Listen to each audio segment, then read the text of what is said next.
દુર્યોધને આવીને દાદાને વાત કરી, દાદા નારાયણી સેના આપણી પાસે છે ને નારાયણ સામા પક્ષે છે. નારાયણને સામા પક્ષે? તો કે એક શરત છે, ભગવાન નારાયણ પોતાના હાથમાં શસ્ત્ર નહીં ઉપાડે તો બરાબર. પણ એ મને લાગતું નથી કે આ શસ્ત્ર ન ઉપાડે. જો એણે એવું વચન લીધું હોય તો યદા યદા હિ ધર્મસ્ય ગ્લાનિર્ભવતિ ભારત અભ્યુત્થાનમ ધર્મસ્ય તદાત્માનમ સૃજામ્યહમ. એક બાજુથી એમ કે ધર્મની રક્ષા માટે ને અધર્મના નાશ માટે હું હાથમાં શસ્ત્ર ઉપાડું છું ને હવે એમ કે હું શસ્ત્ર નહીં લઉં. દાદો ભીષ્મ બોલે, હું ગંગાનો દીકરો છું, હું શાંતનુનો દીકરો છું. જો કૃષ્ણના હાથમાં શસ્ત્ર ન લેવડાવું તો ગંગાનો દીકરો નહીં. પ્રતિજ્ઞા કરીશ મહારાજ. અને આ બાજુ ભગવાનને ખબર પડી ગઈ કે દાદા કંઈક નક્કી કરીને બેઠા છે. હે દુર્યોધન, તું મને મેણું મારે છે કે હું પાંડવોના પક્ષે છું? એક કામ કર, આજે સંધ્યા વંદન કરીને ઊભો થાવ ને ત્યારે તારી પત્ની ભાનુમતીને મારી પાસે આશીર્વાદ લેવા મોકલજે. હું એને અખંડ સૌભાગ્યવતી ભવના આશીર્વાદ આપું અને પછી જોઉં છું તારો વાળ કોણ વાંકો કરે છે.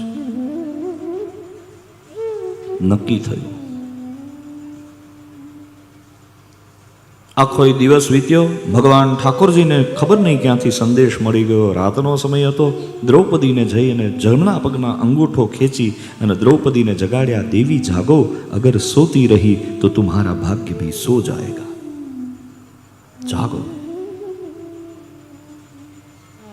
કહે કૃષ્ણ આવા સમયે સિદ્ધ જવાનું? તો કે એક જગ્યાએ આશીર્વાદ લેવા. અડધી રાતે આશીર્વાદ કે તું બોલમાં, આ જેટલું થાય છે તારા બોલવામાંથી જ થાય છે. દ્રૌપદીઓ મૂંગી રે, બોલો નારાયણ. અને ધૃતરાષ્ટ્ર બોલે સાચું તો મહાભારત ન થાય. બોલમાં માવડી. ક્યાં જવાનું છે?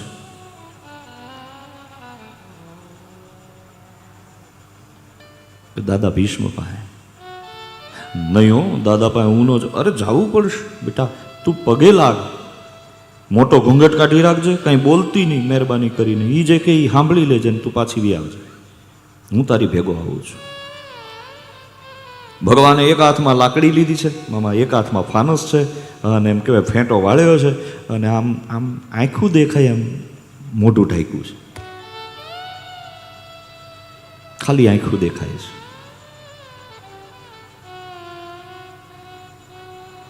આગળ આગળ કનૈયો ને પાછળ પાછળ પહાડી. ચલે હે મહારાજ. જય જય જય ગુરુદેવ મેરે નાથ. જય જય જય ગુરુદેવ.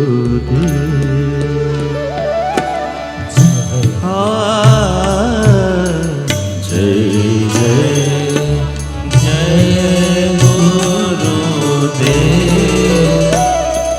મેરે નાથ. જય જય જય ગુરુ. भगवान कृष्ण कौन है? जगत का गुरु है. कृष्णाय वासुदेवाय. વાસુદેવ ખરા, વસુદેવના દીકરા ખરા, પણ જગતનો ગુરુ છે. કૃષ્ણ વંદે જગત ગુરુ. વસુદેવ સુતં દેવં કંસ ચાણૂરમર્દનં દેવકી પરમાનંદં કૃષ્ણ વંદે જગદગુરુ. રાહ દેખાડે ગુરુ. આગળ આગળ ચાલ્યા છે ભગવાન ઠાકોરજી પાછળ પાછળ. દ્રૌપદી ચાલ્યા છે. બરાબર સમય થયો. દાદાને ખબર હતી કે આજે ભાનુમતી આશીર્વાદ લેવા આવવાના છે. મોટો ઘૂંઘટ કાઢી અને દ્રૌપદી પાછળ પાછળ ચાલ્યા. ભગવાન ઠાકોરજી આગા જઈને ઉભા રહ્યા અને દ્રૌપદીને ચોખવટ પાડી ગઈ. તને કોઈ પૂછે કે તારી ભેગો આવ્યો એ કોણ છે તો એમ કે છે મારો નોકર છે, દ્વારકાધીશ છે, એવું કોઈને કહેતી નહીં. એમ સારું.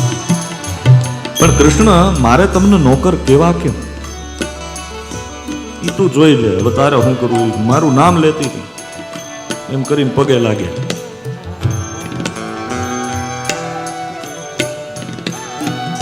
द्रौपदी जाके दादा भीष्म के दरवाजे पर खड़ी हुई.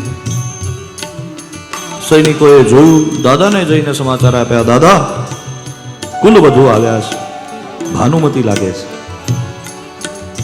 દાદા કે આવવા દો. દ્રૌપદી અંદર પ્રવેશ કરે. દાદા ઊંચા આસન ઉપર બેઠા છે, નીચે જમીન ઉપર આસન પાથરી અને દ્રૌપદી બેસી ગયા. ખોળો પાથરી, ઘૂંઘટ કાઢેલો છે, ખોળો પાથરીને પગે લાગ્યા. જ્યાં પગે લાગ્યા હાથ ઉપર કરીને હવા હો વરહના હિમાલય આશીર્વાદ આપ્યા. અખંડ સૌભાગ્યવતી ભવ, અખંડ સૌભાગ્યવતી ભવ, અખંડ સૌભાગ્યવતી ભવ.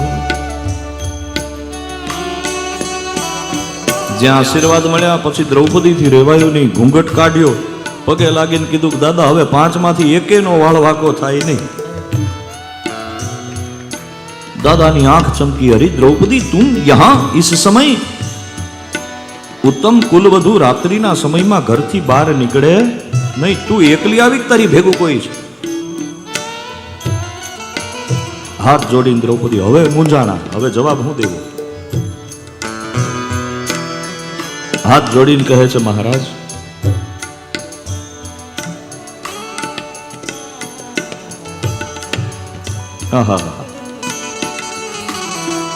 હું એકલી નથી આવી, મારી હારે છે. કોણ? તે કે એને ફઈએ એનું નામ તો પાડ્યું. નામ શું છે? તે કે મેરા ભાઈ હે મેરે સાથ. ભાઈનું નામ શું? તો કે ગોપાલ ભૈયા. દાદા કે ઊભી થા, હાલ ક્યાં છે તારો ગોપાલ ભૈયો, મને બતાડ. कमाड़ खोल्यू. दादा भीष्म ने एक हिमालय जैसे आवाज से कहा, इस स्त्री के साथ में आया हुआ इसका गोपाल भैया कौन है, मेरे सामने आए. कृष्ण समझी गया मारी बेने कई पैफ्यू हाथ में लाकड़ी फानस. ठाकुर जी आगळ आव्या.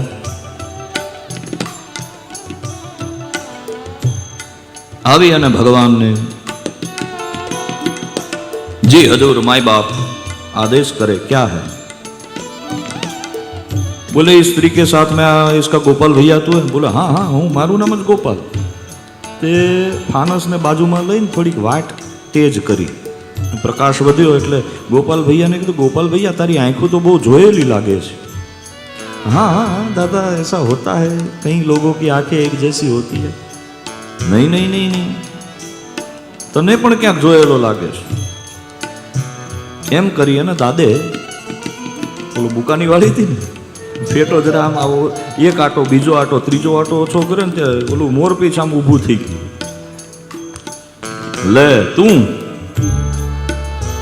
હા દાદા તમે આમ કહી હવે પછી પાંડવોના આશીર્વાદ આપો ને કૌરવોના આશીર્વાદ આપો તો દ્રૌપદી સાથે ચોરી પકડાઈ જાય ને એટલે ચોર દલીલો બહુ રજૂ કરે.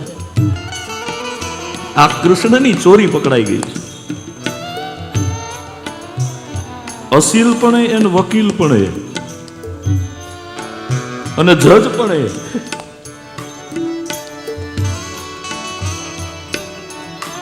तू है तो दिल धड़कता, तू है तो सांस आती, तू ना तो घर घर नहीं लगता, तू है तो डर नहीं लगता, तू है तो मुस्कुराता,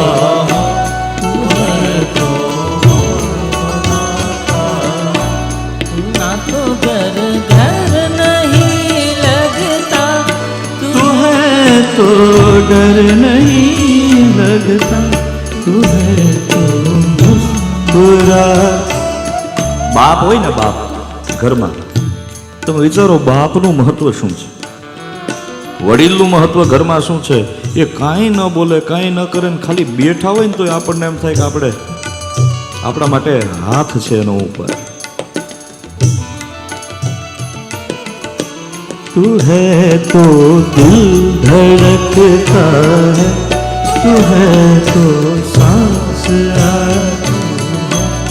तू ना तो घर घर नहीं लगता, तुम्हें तो डर नहीं लगता, तुम्हें तो मुस्कुराते, तुम्हें तो गुनगुनाते, तेरे बिन जी नहीं सकते, किसी के हो नहीं सकते, तुम्हें तो